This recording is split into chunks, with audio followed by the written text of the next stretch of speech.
Hello friends, તો ચાલો આજે આપણે બનાવીશું કચોરી. તો એના માટે હું એ તુવેરના દાણા લઈ લીધા છે અને મિક્સરમાં ગ્રાઇન્ડ કરી લઈશું. અને એક પેનમાં એક ચમચો મોટો ચમચો ઘી એડ કરીશું, એમાં જીરું એડ કરીશું અને આદુની પેસ્ટ હું એ બનાવી છે તો એ એડ કરી લઈશું. લસણ મરચાંની પેસ્ટ એડ કરીશું ને થોડી સાંતળી લઈશું.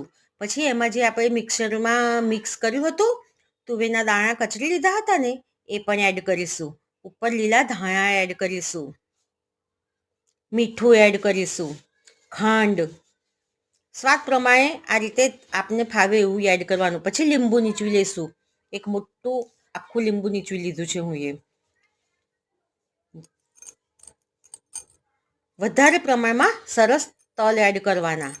પછી થોડું ફેરવી લેવાનું. વરિયાળી એડ કરી છે અને હળદર, મરચું, ચપટીક જ ગરમ મસાલો અને ધાણા જીરું એ પણ એડ કર્યું છે ને સારી રીતે ફેરવતું રહેવાનું અને શેકી લેવાનું. ધીમા તાપે એકદમ થોડું શેકાવા દેવાનું. પછી બાજુ પર મૂકી દેવાનું.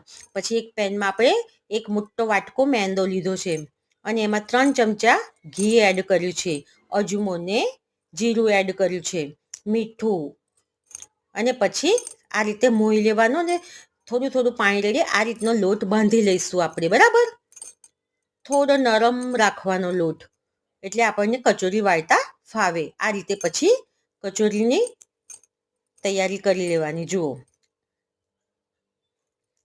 આ રીતે ભરી લેવાનું.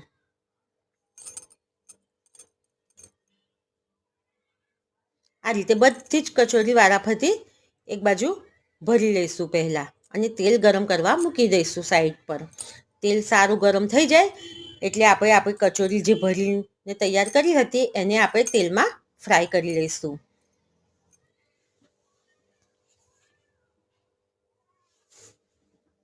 આમ ફેરવતા રહેવાનું એટલે બધી જ બાજુથી પૂરી તળાય, અંદરથી પણ તળાય વ્યવસ્થિત, અને આછી ગુલાબી થાય ત્યાં સુધી આવી રીતે અલટ પલટ કરતું તળતું રહેવાનું. ઉપરથી સરસ ક્રિસ્પી થશે અને અંદરથી પણ તળાઈ જવી જોઈએ.